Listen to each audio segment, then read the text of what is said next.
Thank you for joining. Okay, it's me, Hussam Imam, from WWF Netherlands and VCA. The Voices for Just Climate Action is a great opportunity for local communities to stand together and build a real change on the ground.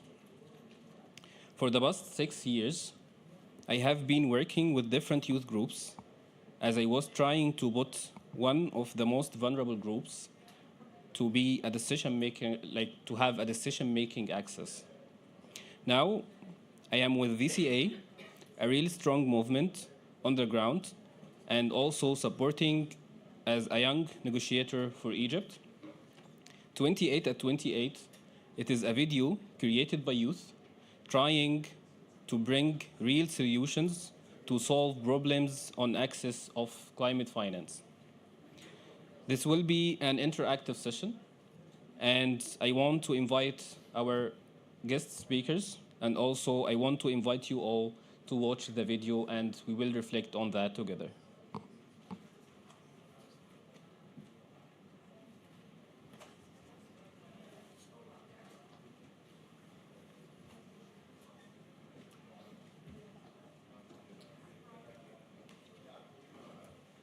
Everyone, thank you so much, Hussam.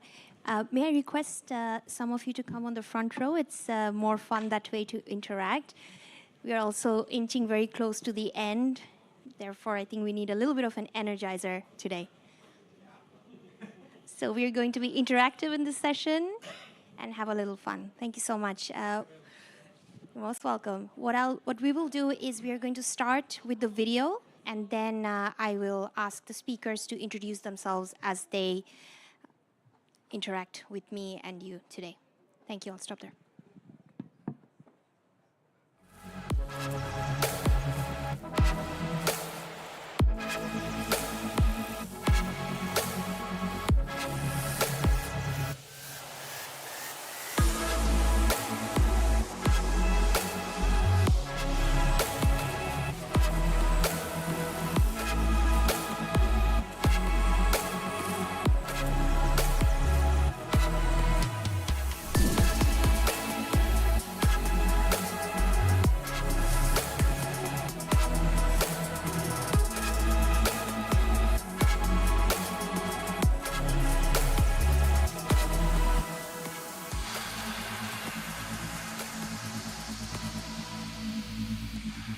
Hello, it's me, Hussam Imam, a young member and youth facilitator for VCA. Hello, I am proud to present a youth member and youth facilitator. The ideas are very tangible.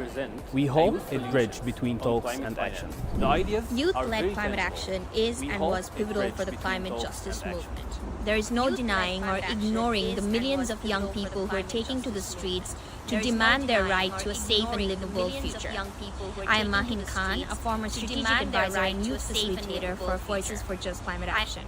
Currently, I work as a senior advisor for climate resilience in WWF Netherlands. Holding the position that I currently hold in my role, it is important for me to continue the work that I had been conducting with young people from all over the world, connecting them and also facilitating their leadership goals when it comes to climate action. Despite their relentless and significant work in the climate action arena, youth groups still struggle with access to finance. Only 0.76% of grants funding from the largest climate foundations in the world are mobilized towards youth-led climate activism in the largest climate foundations in the world. Nonetheless, they still continue to do their work and are still committed to achieve the goals that they have set out for themselves in order to obtain the future that they want for themselves. Additionally, there is still inequality when it comes to access to funding. In 2021, youth groups in the US were able to access funding, albeit only 1% of grant funding from philanthropic foundations. It was still 16 times more than the global average. We are in a climate emergency. We need to sit together and find ways and pathways whereby we can mobilize funding to those who are most vulnerable and who need it. We must act now. We are in a climate emergency, and our future is being wrought. These are some of the sentiments that are shared by youth groups from all over the world, and I echo their sentiments fully. In today's global financial landscape, funds are predominantly channeled towards activities that contribute to the causes of the climate crisis, rather than its solutions. This can be seen by the alarming rise in extreme weather events fueled by escalating greenhouse gas emissions. Its impact disproportionately affects those who contribute the least. In fact, the wealthiest 1% produce double the emissions of the poorest 50%, revealing a fixed climate inequality. Currently, financial resources persistently flow into two major contributors to climate change: the fossil fuel and industrial agriculture industry. Financing these sectors risks trapping Global South countries in a debt-dependent infrastructure instead of investing in alternatives like renewable energy and agroecology.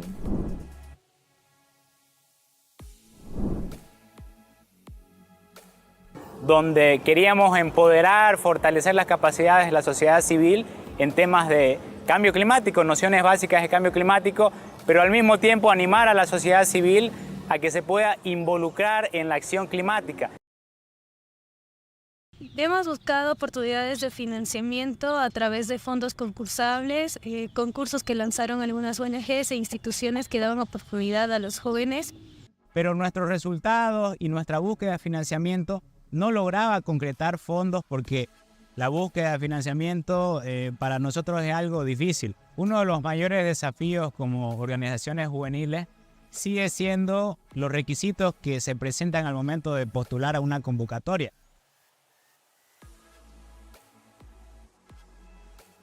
Bueno, si bien hay muchos proyectos que a lo largo de las postulaciones han sido rechazadas, esto no ha implicado que nosotros nos rindamos para seguir apostando por estos proyectos. Y BBF nos ayudó a buscar alternativas para que podamos postular a fondos. Logramos formalizar el financiamiento de los fondos VAG a través de BBF. La PEVAC se catapultó a nivel de organización, a nivel de gestión de proyectos, a nivel de articularse con otras organizaciones. Nos dan mayor confiabilidad frente a otras organizaciones que apuestan por la PEVAC. Entonces podemos amplificar mucho más nuestras voces, mucho más nuestras acciones. Más que todo es tener el alcance a jóvenes de zonas rurales. Entonces estamos buscando la forma de llegar a ellos para que se puedan sumar a nosotros y hacer frente al cambio climático. Porque las ideas que teníamos como activistas se formalizaron en un proyecto que tuvo incidencia en la sociedad civil, en las redes sociales, en otras organizaciones, en otras ONG, a nivel de alcaldías, de pueblos indígenas. Hasta este momento hemos logrado mucho, pero todavía hace falta hacer muchísimo más. Es por eso que los jóvenes deberían involucrarse no solamente por la urgencia del problema, sino porque nosotros tenemos las capacidades para enfrentar el cambio climático.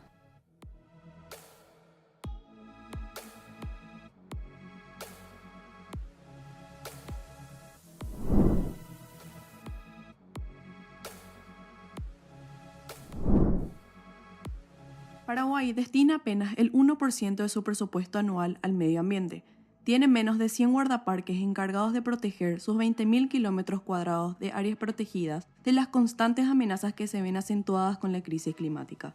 En estas circunstancias, hay pocas posibilidades de apostar a la participación juvenil en iniciativas de conservación. A pesar de la falta de financiamiento, las juventudes realizan importantes contribuciones a la acción climática, pero necesitan acceso a educación, ciencia, tecnología que les permita incidir en mejores medidas ambientales y protección de sus territorios. Para comunidades como Santa Rosa, del pueblo Com, ubicada en el Chaco paraguayo, y otros 5 territorios indígenas, una manera de dar respuesta a la necesidad de conectarse para proteger su tierra y su ambiente es un centro de inclusión digital. Este proyecto llegó hace 3 años y representa un nodo de trabajo para el programa Voces para la Acción Climática Justa. Jóvenes, en su mayoría mujeres, aprenden a través de capacitaciones el uso de la tecnología, generan y difunden contenido a través de su propio medio nativo digital, Kataki Noticias. Ahora mismo estamos usando internet como capacitación a los jóvenes acá en la comunidad usamos lo que hay dentro acá en la comunidad como huertas y también lo que sucede en la comunidad publicamos a través de ese y nos ayuda mucho este internet.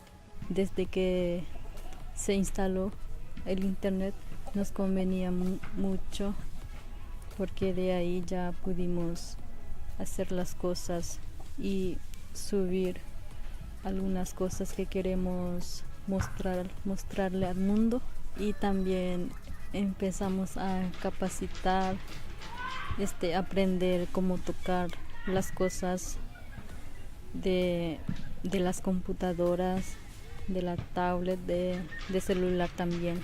Las organizaciones de la sociedad civil se esfuerzan para que las capacitaciones lleguen a jóvenes de todo el país. En Boquerón se realizó el primer campamento ambiental Guardianes del Chaco, realizado en el Parque Nacional Teniente Agripino Enciso. El objetivo fue hablar sobre la importancia de la conservación de los recursos naturales y la defensa de sus derechos. Solamente conociendo nuestras áreas protegidas y su importancia, vamos a poder cuidarlo. En Paraguay, los jóvenes tienen ganas de involucrarse en la lucha por la justicia climática, pero se requieren inversiones y fortalecimiento organizacional que les permita formar parte de las alianzas nacionales y regionales, creando soluciones locales con verdadero impacto global.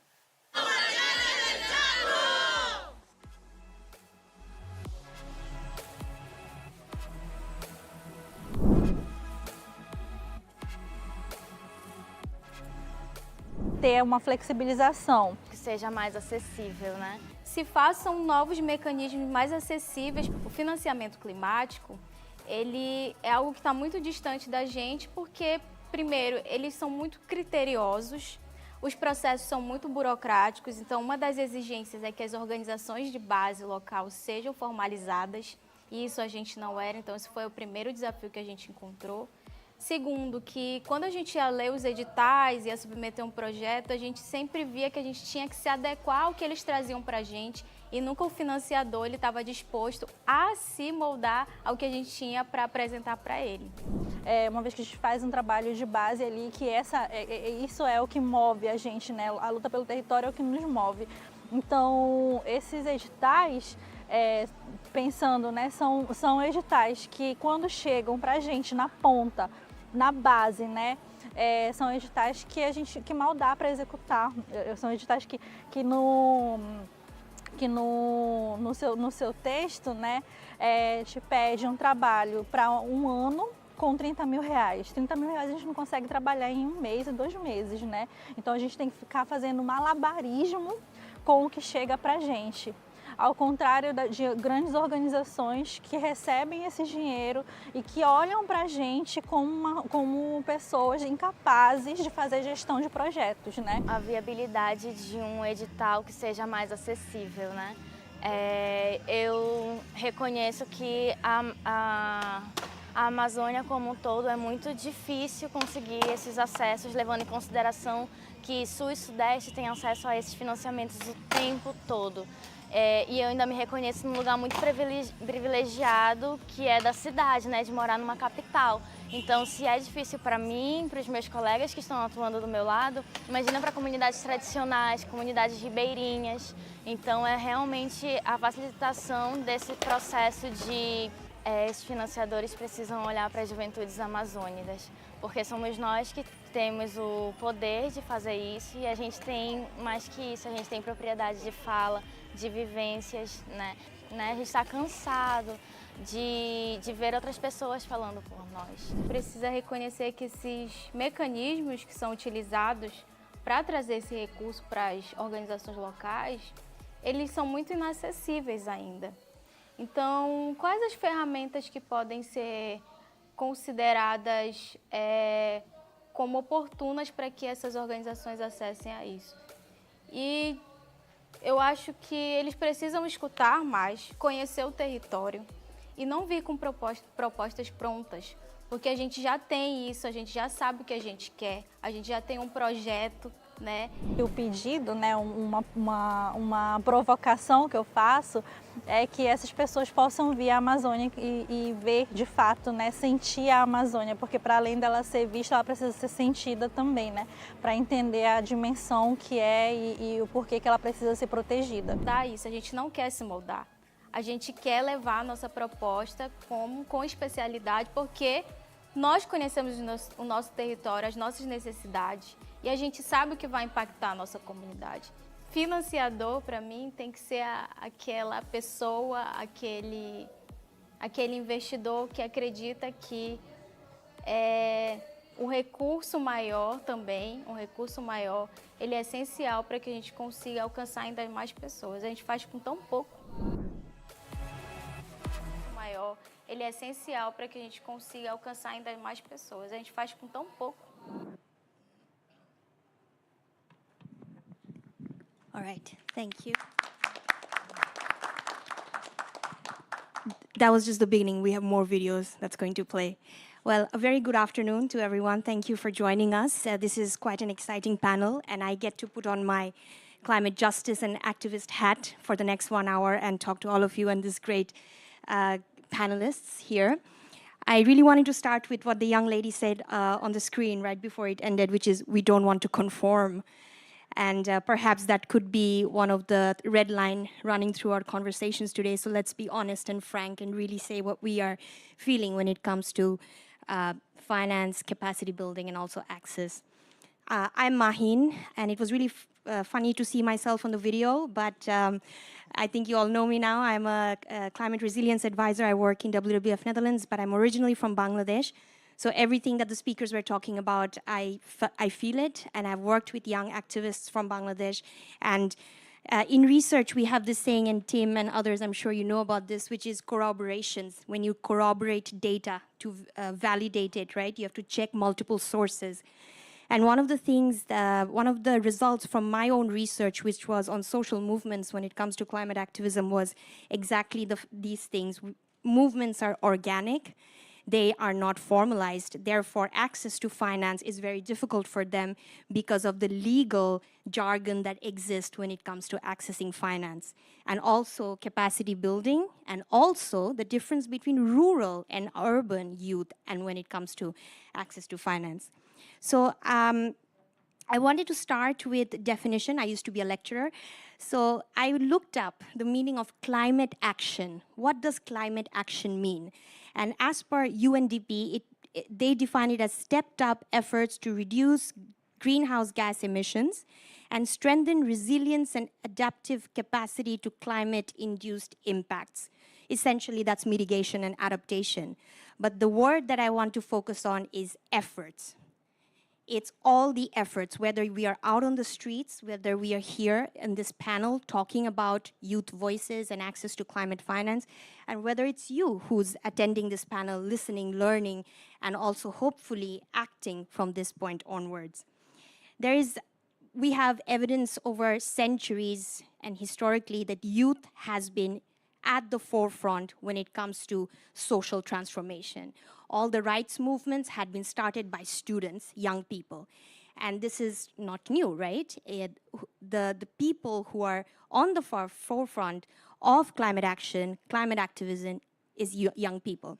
And with that, I want to open up to this panel. I have questions, but what I would like for you to do, because we are trying to save time, be economic, is when I ask you a question, it would be great if you could also tell us about your work. Your designations are on the screen, but really, what does this mean to you when you work on climate action? And my first question is to our Yongo representative, K1, who's joining us as a speaker today. Yongo engages in policy and advocacy tools to address some of these challenges that we have heard today. My question to you is, how have you been doing this so far, and how are you going to take this further? We've heard about the difficulties and complications and the different challenges, so that would be great if you take the mic. Thank you. Yeah, sure. I mean, my name is Kewan Tagis, as you said. You'll notice a different person on there. I'm here to represent Yango, but I'm in place of my colleague Ahmed Bassam. Youngo, again, for those who aren't familiar, it's the official youth constituency of the UNFCCC. And as she had mentioned, there's been many avenues that we're looking at to engage with youth directly. But if I could just talk about the structure of the organization as a whole, it's a flat structure which is divided into multiple working groups, which are free for any youth to join, and that's where they focus their work into. And so included in those, you're looking at, of course, there's policy, there's also, relevant to this discussion, a finance working group, and as we talk about capacity building as well, there's ACE, Action for Climate Empowerment, which goes into Article 6 of the UNFCCC. And so it's, again, the efforts are, we're trying our best to institutionalize the efforts, to have it formalized in a manner. If I use an example of one of our greatest accomplishments this year, perhaps you guys have seen it, the Global Youth Statement. Which is a culmination of many hours of work as well as a representation of many youths, voices of many youths onto, it's a group of policy demands from them into almost 18 different sections. Now this itself was acquired through a formal procedure that was done by, if I give you an example, there's local conferences of youth, regional conference of youth, and our official conference of youth, which happened prior to COP28, COP18. These conferences, these gatherings, which happen both on the local level within countries or within even regions within the countries, as well as the regional level, Middle East, of course, we've had the MENA Conference of Youth. It's within these that we have things such as hackathons where the youth come together to put, again, in terms of representation, it's giving them a voice, giving them a platform. And about 700,000 youths were involved in the drafting of this Global Youth Statement, which is a huge number. And it always goes from a bottom-up approach, right? You'll be seeing in the video there was a lot of discussion about our voices are not heard. You must look for a local solution because there's not a one thing fits all. And so in that case, the way that we've had it put in place, this LCOI, RCOI down to Conference of Youth system works in that section. Youngo itself, we put in 55,000 volunteer hours into compiling all of this and putting it into a final document, which is our Global Youth Statement. And so this approach is not a one-sided approach. It's not an approach that we only apply with youth initiatives. It's an approach that we hope and we have been actively reaching out to, be it with bilaterals with governments of individual parties themselves, or it could also be with presidencies and future engagements in COP28 as a whole. And so this is one of the best avenues of approach that we've seen in terms of getting the voices and representation done, because again, youth in the UNFCCC definition is under 35, but within there you've got marginalized youth, you've got indigenous youth, you've got youth of disabilities, right? And these are voices which, if you plaster it on, come to the Conference of Youth, only those who have the capacity to go internationally travel can do that, correct? And one platform will never work. Just having this wonderful platform of COP28 is not the solution. This is where you take all of those voices from the countries that you're coming from. You come as a delegation representing all of the regions. You come as individuals, youth representing it could be a village, it could be, your county, and it could be your country as a whole. And again, it's just this bottom-up approach which considers everybody, considers all these inputs, and then puts that forward as probably one of the most key things in terms of climate financing and in terms of climate policy as a whole, if I'm being honest. Thank you. Thank you so much. 7,000 youth members. And representation is very important, isn't it? Because you have all these young people coming from different parts of the world, and each of their voices are also diverse. Because although climate impacts might be seen as something quite similar, it's actually not, because people from different communities are from different locations, and their socioeconomic differences affect the way they are impacted. My next question would be to Angelica. Angelica, you work for Voices of Just Climate Action, and I was wondering, one of the issues that came up in the video was also about access to finance through NGOs which are actually formalized. That's also something that is being done right now. How can VCA help in this regard? How can VCA and the consortium partners help to channel the funds to young people, to grassroots initiatives on the ground? And how do you also play a role in capacity building and awareness? Olá, pessoal. Então, muito foi falado no vídeo. Eu vou precisar de tradução primeiro explicando. She's going to need translation, so I'm here.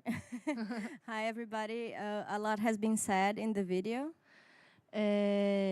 No No Brasil, nós trabalhamos na região da Amazônia, que compreende 60% do território nacional. In Brazil, we work in the Amazon region, which represents 60% of the national territory.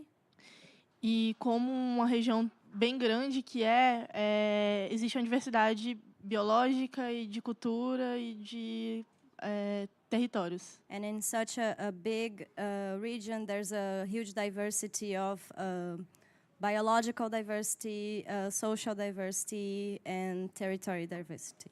Isso. E muito foi falado no vídeo sobre a questão do financiamento, mas o programa ele conseguiu ainda apoiar 14 coalizões. A lot has been said in the video about the problems of financing, but this program has helped 14 coalitions. E mais de 70 organizações. And more than 70 organizations. E quando a gente fala... dos pontos que a gente fez para conseguir que as organizações que não são formalizadas conseguissem acessar recurso. One of the things we did to help those organizations that aren't formalized yet to reach the resources foram as coalizões que juntaram organizações que já eram formalizadas. Was making these coalitions to put together organizations, to put organizations together, those who are formalized and those that are not. Mas a gente ainda precisa diminuir muito a burocracia em relação para fazer com que esses recursos cheguem nessas organizações. But we still need to work on cutting down the bureaucracy so that those resources get to the grassroots organizations. Organizações de povos indígenas, indigenous peoples organizations, comunidades tradicionais, como extrativistas, traditional communities, extractivist communities. E das cidades também, que existem cidades na Amazônia. And also from the urban areas, the cities that are very much present in the Amazon. Eu queria me apresentar também. I want to introduce myself too. Meu nome é Angélica Mendes, eu sou de Rio Branco, Acre, um estado que fica na Amazônia. My name is Angélica Mendes. I'm from Rio Branco, Acre, a state from the Brazilian Amazon. E sou ativista no meu território, mas também venho de uma família de lideranças que...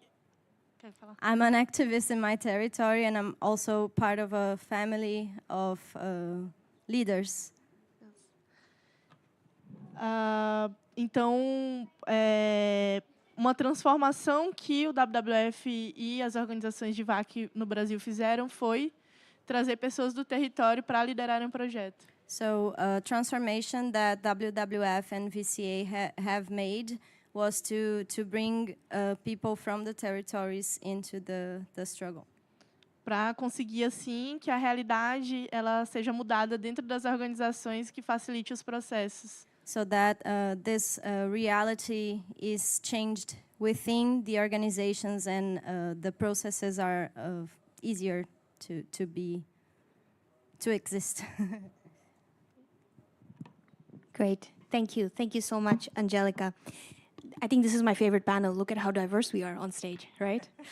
All right, so we are going to move on to the second part of the video, and then we'll come on to more questions. Thank you for your patience.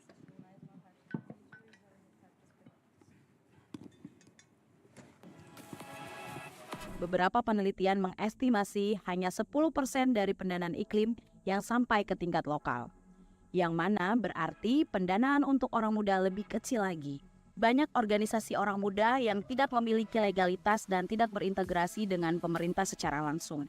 Dan juga karena mereka memilih untuk tetap menjaga gerakan mereka yang tumbuh organik dalam masyarakat. Kami menyadari bahwa informasi terkait pendanaan iklim itu masih sangat terbatas di wilayah kami. Kerja kolektif solidaritas yang besar, kemudian berkumpul dan melakukan gerakan bersama, dan mampu mempengaruhi mekanisme pendanaan yang terjadi, khususnya pendanaan di tingkat desa yang melalui jalur dana desa oleh pemerintah daerah. Jadi sebagai orang muda yang tinggal di desa, kami dari kelompok komunitas gebetan memang selama ini kami juga merasa kesulitan. Kami banyak tidak tahu tentang jenis-jenis pendanaan yang bisa mendanai gerakan kaum muda di desa dalam melakukan aksi iklim di desa. Terus hal ini karena memang disebabkan oleh jangkauan informasi, karena kita tinggal di desa terpencil. Nilaiin bahwa kegiatan-kegiatan kami sebelumnya itu ternyata gerakan-gerakan kami itu adalah gerakan-gerakan yang positif.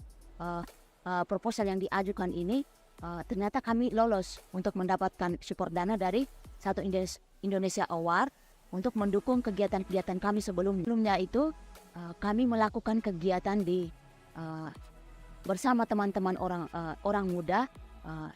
Selain teman-teman di komunitas gebetan, ada beberapa teman-teman orang muda juga yang kami libatkan untuk bersama-sama dengan kami melakukan kegiatan secara mandiri di mata air kami. Bagaimana kami melakukan perjuangan untuk meningkatkan debit air yang ada di mata air tersebut.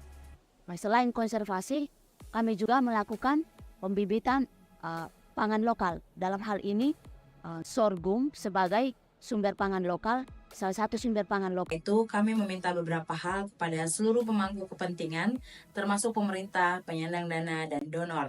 Pertama, membuka ruang untuk orang muda terlibat dalam perencanaan dan pengambilan keputusan. Yang kedua, memberikan peningkatan kapasitas kepada organisasi orang muda untuk mengakses pendanaan iklim. Yang ketiga, memberikan mekanisme pendanaan yang fleksibel, yang tidak melulu mensyaratkan legalitas organisasi, yang dapat diakses oleh kelompok orang muda dengan tetap memperhatikan aspek akuntabilitas. Yang keempat, membuka ruang kreatif dan aman untuk uji coba mekanisme pendanaan yang dapat diakses orang muda, di mana diharapkan dapat memberikan ruang aman untuk uji coba mekanisme penyaluran dana yang dapat menyentuh tingkat lokal.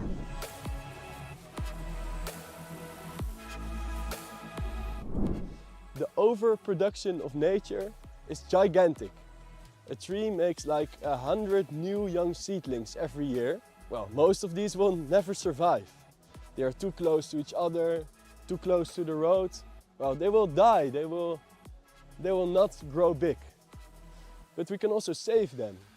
And that's what we do. We get them out of the ground and plant them somewhere else. We give them away for free. We give them away to everyone that wants to plant the trees. And if they're for free, everyone comes and they will plant them themselves. Well, with a student team of 8 students, we started a project in Germany in this spring. With it, we gave away an area of 250 football fields of trees. We all gave them away to thousands of people and they all planted them themselves. Today, we went into the forest with 40 people and we saved all these young trees, 5,000. This was only the start.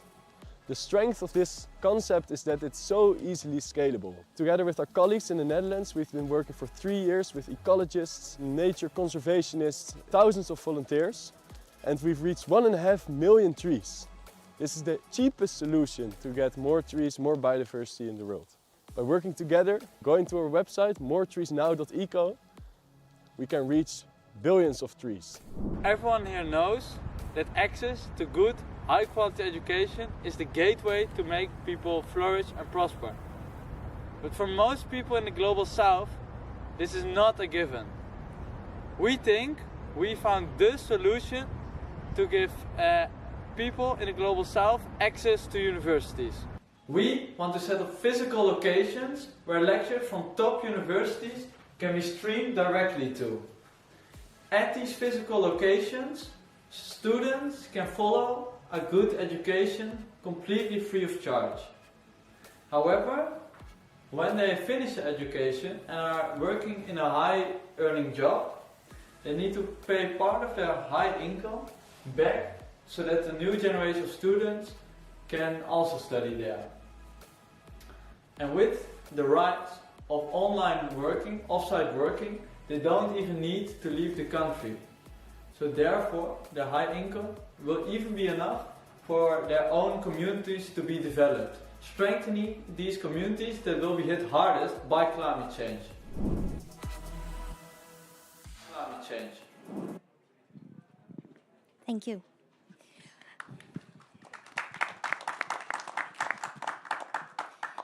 that enthusiasm is quite contagious, right? That's positivity, because we are following the negotiations at COP28 right now, and it can be quite draining. So I really always enjoy young people being so energetic. I wanted to start quickly with a quick reflection on what Angelica just mentioned, that VCA had been able to mobilize resources towards grassroots organizations, both formalized and not formalized. So that is one solution, and we could potentially learn from that, from a platform like VCA that has been able to do that. Now I turn to Tim. Tim, you are working in Wageningen University and research. You are author of 2 reports, the Netherlands NL 2120 and also EU 2120. I know you, and we've worked together, so I know that you have worked with students in reimagining a nature-based Europe.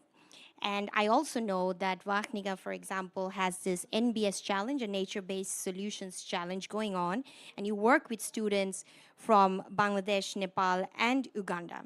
One of the things that I personally always talk about is that knowledge should be bidirectional. As much as it should be from north to south, it should also be from south to north. We have so much to learn from each other. And I feel like you are doing that. Would you like to share some experience and also your reflections on the video? Yeah, absolutely. Thanks for inviting me. So I'm head of the climate program at Wageningen University and Research. And I think we're all in a little bit balancing act between hope and fear at this conference, and talking about climate and biodiversity. And also global studies show that 70% of the world population is extremely worried about the future, and especially young people. Especially young people are suffering from eco-anxiety.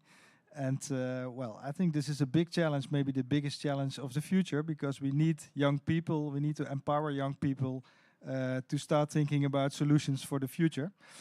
And so in the Netherlands, we developed a nature-based vision for the future of the Netherlands to show how our country could look like if we apply nature-based solutions all over the place. Which led to fantastic discussions with all kinds of institutes, ministries, municipalities, provinces, but also with young people. And they said, well, we need a hopeful vision like that because we need some hope for the future. And then people asked us, can you also develop a vision like that for Europe? And so we did that this year together with students on our campus. We have 12,000 students on the campus, and we invited students from all over the world, actually, from different disciplines, to think about how can we develop a nature-based future for Europe. And so we did. We wrote a very nice report about that. We published it. We presented it in Brussels, and also there was a lot of enthusiasm about this vision. So we do that in Europe, we do that in the Netherlands, but we also do that all over the world by launching what we call local impact challenges, where we invite students from all over the world to come up with nature-based solutions for their specific area. So we launched last year a nature-based solutions challenge, where students from all over the place could develop and get some seed money to invest in a nature-based solution at their country. And we've had some very interesting results of that. Trees for Bees Bees for Trees, it's called, in Uganda, for instance, and Wetlands for Nepal. Great examples where they really invested in a nature-based solution on the ground to show that it works and start doing that. And now recently we launched a nature-based futures challenge for Bangladesh, where we invited students from all over the world to come up with a vision, a long-term vision like we made for the Netherlands and for Europe. To co-develop a nature-based future, a vision for a nature-based future for Bangladesh. 700 students from around the world subscribed for this challenge from, I think, over 40 countries. So that really works well. And the reason why we do that is that we want to invite students, use their creativity, use their energy to come up with solutions for the future we want, because we really need that. We need to empower young people. And it creates a lot of energy, and we can learn a lot from that in the Netherlands as well. And that's the so it's not only that we from Wageningen say, or from the Netherlands say how the world should look like, but also we can learn a lot from them back, and that's really fantastic. Creates a lot of energy. So yeah, I think that's really nice. Thank you, Tim. Yeah, I think it's very nice to have the future to be more positive, because when we wake up in the morning and when we read the news about climate change, it's not always the scenario. So I think this challenge brings hope and a bit more positivity, because then you can actually work towards something, and that brings in a lot of energy.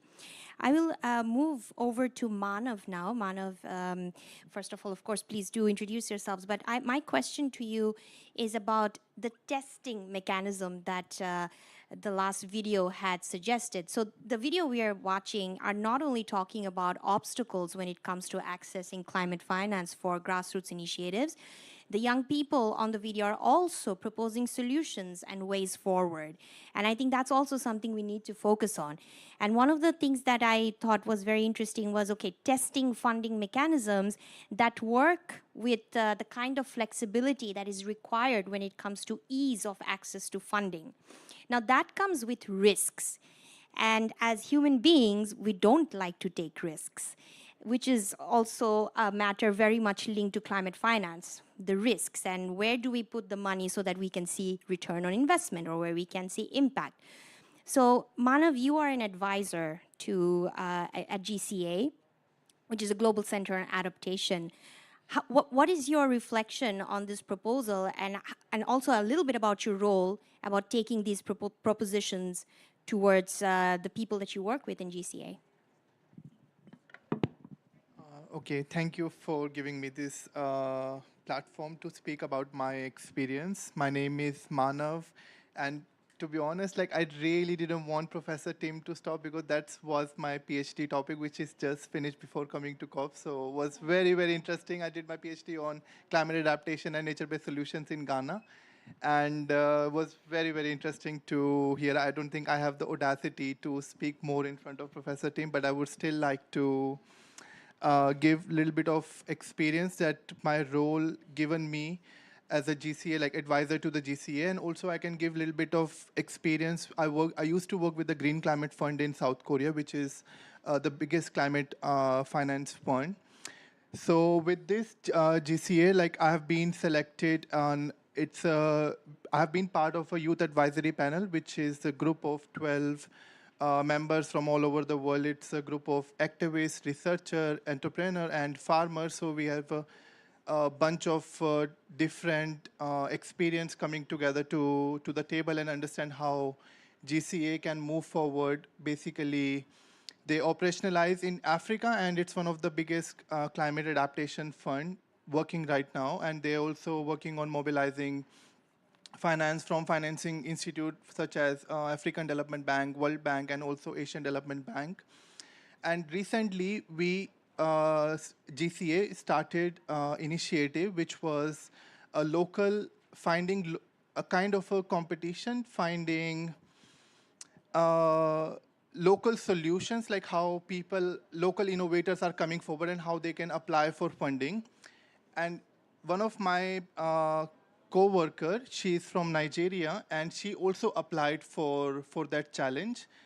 And she gave us all the feedback, like, she put herself, I mean, she's also advisor, but she also applied for the challenge, and she put herself in the shoes of local innovators who is applying for this challenge. And one of the things that you mentioned about the conditionalities, and she pointed out the conditionalities, like most of the things, the conditionality put by the African Development Bank, by the financial institutions for somebody who is a local farmer in Nigeria, it will take like 2 years to get all the documents.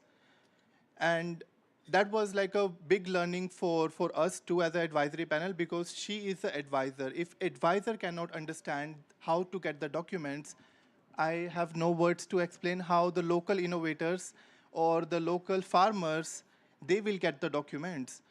There was asking like no objection certificate from a local municipality, and local municipality is not have the capacity to provide the documents they are asking. So I think one of the local activists also mentioned that all the time the financial institution put conditionality that this is what we want, but they don't understand what exactly they can provide.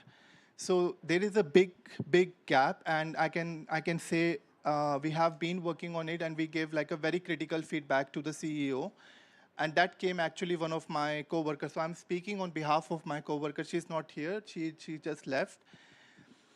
And this is like the one example. And I was in the independent evaluation unit of the Green Climate Fund in South Korea before. So I have understanding what is the role of accredited entities and how they can get funding from the Green Climate Fund. So basically, if you are a young person, if you have a local solution, you cannot apply for a GCF funding because it has to go through accredited entities. And to get accredited, the average time is almost 3 to 4 years. And then once you become accredited entity, and then it almost take like another 2 to 5 years to get the funding if board approves the funding, if you know how GCF working mechanism work. So in simple words, if you are a patient, you are in the operation theater and you need heart surgery right now, doctor comes to you and tell you, take this paracetamol, you will be fine. So that is actually the reality. In simple words, that the country needs, also mentioning in the NDCs, and because of the bureaucracy, because of the structural red tapeism, it has made so difficult for global South countries to access the financing that they should be getting. But I think it's a long, long way to go. I cannot say on behalf of those institutions, but it's really a long way to go. And I'm not sure if things are changing, but I hope in future it will change. So that was the two experiences I wanted to share about flexibility, about how they should be more accessible. It's just they should not worry too much about the bureaucracy, because I left India like almost 8 years ago, and I had one thought in my mind that I'm gonna change the world, but I'm just victim of bureaucracy, and every one of us is just a victim of bureaucracy. We cannot even change the so much documentation that you need for so many things, and it's just, in my opinion, is crazy. So that was my opinion, and yeah, I hope I answered the question correctly. Thanks, Manav. We need a whole different panel on that, don't we, to talk about the conditionality. But you know, we are from developing countries, and Tim, you have worked in developing countries as well. This is why the Paris Agreement is important, because Article 9, 10, and 11 talk about finance, capacity building, and technology. See, the gap why we need resources to be mobilized towards these things is not because we are incompetent. It's because the conditions and the criteria are set by, they're very top down. They're set by people who are actually not sitting in our countries. And the red tapeism or the bureaucracy exists for a reason, which I'm not going to get into. But we also need to recognize each other. And we speak quite different languages. But I think with conferences like COP and with the conversations across the divide that we're having here today, they help to shine a light on these issues. And having said that, we are towards the last part of the video. So we'll continue. Thanks. تمويل المناخ هو العمود الفقري لمعركتنا مع تغير المناخ، على خاطر يدعم مشاريع الطاقة المتجددة ويساعد المجتمعات على التكيف مع تأثيراته، ويعاون انه نحقق أهداف التنمية المستدامة. لكن بالنسبة للناشطين الشباب هنا في تونس، فالوصول للتمويل هذا يمثل تحدي كبير. لذا من هذا المنطلق الشباب والشابات التوانسة عندهم حلول مبتكرة، ولكن وبدون الدعم المالي الكافي تبقى هذه الأفكار حبة على ورق، واحنا بحاجة لاستثمارات لتحويل رؤانا إلى واقع. وفي الواقع في عام 2021 نجم نحصي أكثر من 4000 شركة خضراء في تونس، توظف أكثر من 20,000 شخص. وهذه الابتكارات ما هيش مجرد أفكار هكا هو، إنما بذور مستقبل أخضر. وهذه الابتكارات هي مساهمتنا في عالم مستدام، واللي تتسمى grassroots innovations، وإلا الابتكارات الشعبية، واللي هي أساس التقدم. ومع ذلك لا يمكن تحقيق إمكانياتها بالكامل إلا إذا تم دمجها في النظام البيئي والمالي. والدراسة نتاع الابتكار المجتمعي هذا في النظام البيئي والمالي مش مجرد خيار بل ضرورة، ويمتلك رواد الأعمال الشباب مفتاح التغيير كي يتم تزويدهم بفرص الوصول للتمويل والإرشاد والدعم التنظيمي، وهكا نمهدوا لهم الطريق لحلول رائدة يمكنها معالجة الأولويات الرئيسية لتونس. والتمويل واللوائح التنظيمية زادة هي من الركائز اللي تخلينا نقفوا على أفكار مبتكرة وتخلينا نترجموا الأحلام إلى مشاريع ملموسة، واللي يضمن إنه المبادرات الصديقة للبيئة ما تبقاش مجرد مفاهيم على ورق، أما تولي حقيقة وتشكل مستقبلنا الجماعي. ومن خلال التمويل العادل والمنصف للمناخ نجم نسد الفجوة بين النوايا والعمل الحقيقي، ومع بعضنا نجم نمكنوا الشباب باش يكونوا قادة التغيير، ومع بعضنا نجم نخلقوا مستقبل مستدام تونس والعالم. تمويل المساهمات المحددة وطنيا وتنزيلها إلى النطاق المحلي عبر مخططات محلية لابد من اعتمادها كاستراتيجي مهمة جدا للعمل من أجل المناخ. وهذه المقاربة هي مقاربة حاسمة لمكافحة آثار التغيرات المناخية بطريقة فعالة ومستدامة. هذا يتطلب الوصول السهل والعادل إلى التمويلات الخاصة بالمناخ وتوزيعها بشكل مناسب بين الجهات. ولتحقيق هذا الهدف لابد من اعتماد حملة مناصرة من أجل سياسة عادلة وشفافة للوصول إلى تمويلات المناخ. تجربة المخطط المحلي للعمل من أجل المناخ كما اللي صار في بلدية بني خداش من الجنوب التونسي يساعد على تقوية المرونة والتكيف مع التغيرات المناخية. المخطط هذايا ينجم يكون مثال للمجموعات المحلية الأخرى باش تطور من مخططاتها، وذلك لأنه يعتبر معناها على طريقة دامجة وتشاركية لجميع الفئات.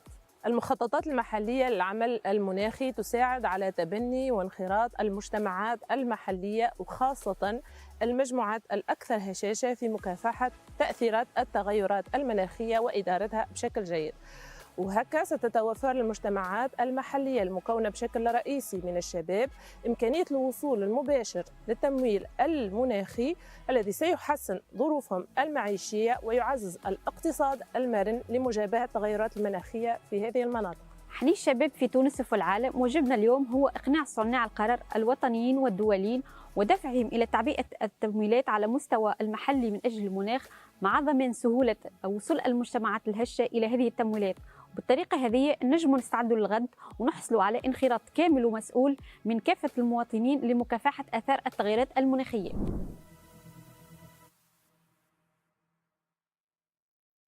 The Wildlife and Environmental Conservation Society of Zambia, Noyo City TV Zambia, Zamkanda Initiative Limited, Elichi Greens Enterprises, and Green Cosmos are 5 youth and youth-focused organizations that are into climate action.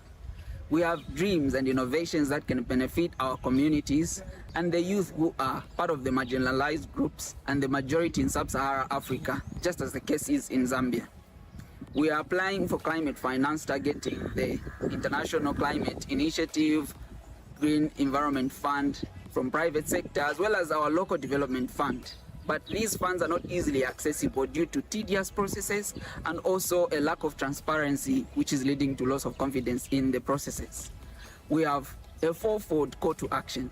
We want to talk about the scale of the fund, the financing mechanisms, the capacity that is needed, as well as transparency and accountability. Every youth and youth-focused organization desperately needs capacity building, especially in financial management. This will enable them to handle large grants as they grow. It will enable them sustain their initiatives as they meet funders' obligations. A lot of youth-led organizations and movements are losing confidence in the funding processes because of lack of transparency and accountability in the funding processes. Young people have the right to understand how the procedure is moving from start to end, and at the end of the day, this will help upscale the activities which different youth-led organizations are doing to ensure that they advocate effectively for climate effects. Climate financing mechanisms should not be a challenge for young people and youth organizations. That's been said. Established entities, therefore, should not require complicated and tedious documentations from us, more especially those who are just starting out.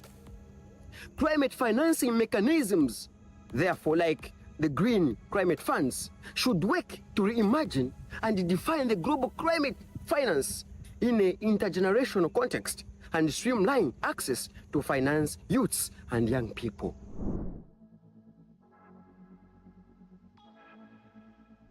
While year plans and activity reports are within our capacities, funding criteria currently relies heavily on financial documentations, which keeps us at the moment of application as youth-led organizations.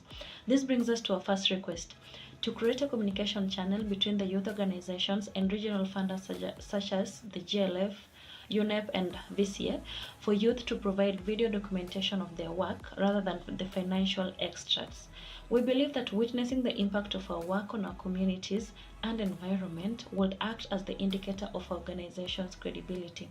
We propose that regional institutions create and facilitate these communication channels, and to ensure that the channels become known and used by the youth in this video commit to advertising it to other youth, relieving these efforts from the institutions.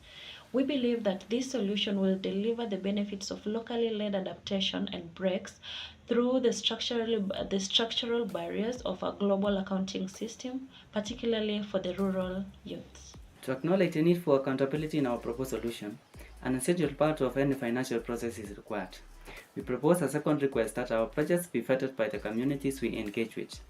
By having community representatives as key stakeholders, they will account the funding institutions where our project has or has not made the projected impact if the funding is in a grant system.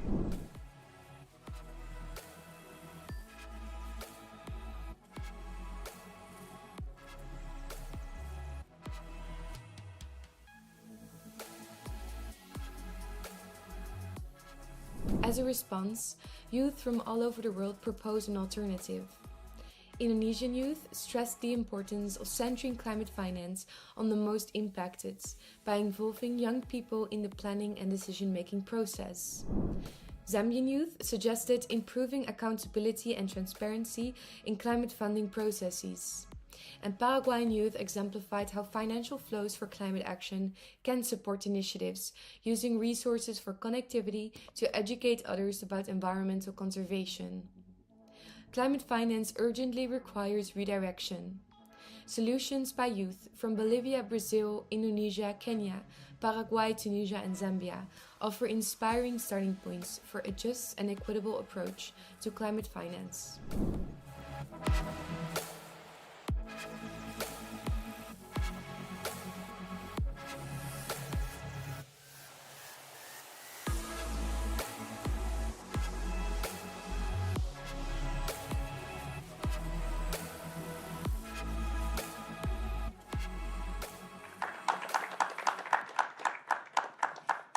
I would have loved to open the floor to the audience, but I think we are, all, as usual, running out of time. So I just want one sentence from each of the speakers, and maybe we can talk afterwards. This is an opportune moment this year because we have heard a call for restructuring the financial architecture globally.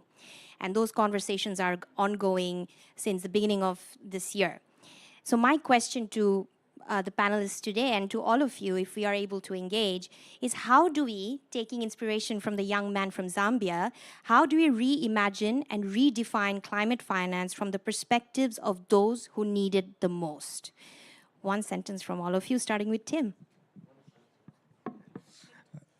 Maybe two. Okay.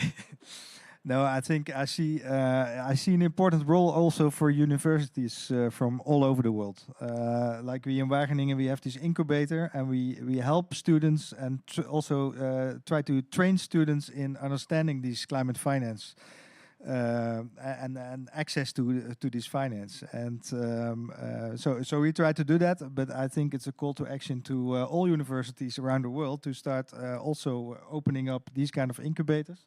we're also collaborating with a lot of universities all over the world that also start opening up these kind of things. But because I think it's very difficult and a long-term process to change these financial mechanisms because of the bureaucracy. So I think we should also empower and train the students all over the world to get access to the finance.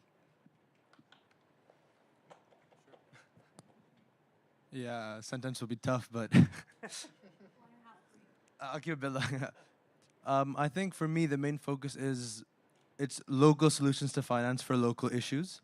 And I'm sorry for extending it further, but if I take from personal experience, if you look at a fund such as the GEF and they have, let's say, the small grants program where you go into local communities, you'll find that, again, with any amount of money, there's always there's a lot of accountability, a lot of documents, a lot of paperwork.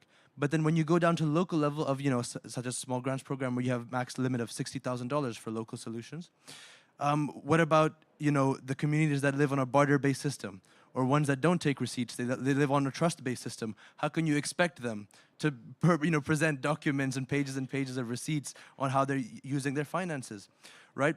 And so this expectation is essentially ignoring that side of the field, ignoring that they barter, they don't live on the same financial system as what they believe the rest of the world should. And so by localizing the solutions, by having it relevant to those individual case-by-case situations, it makes it much better and much more of a streamlined system.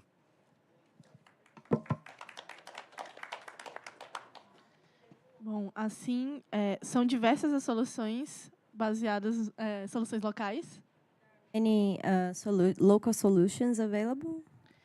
E nós precisamos garantir que o recurso ele chegue nessas diversas soluções. And we have to guarantee that those resources reach those solutions. E para isso a gente precisa realmente diminuir as burocracias. And for that we really need to cut down the bureaucracies. E a gente precisa de muito mais fundos, na verdade. São muitas soluções. And actually we need more funds, and there are many solutions out there.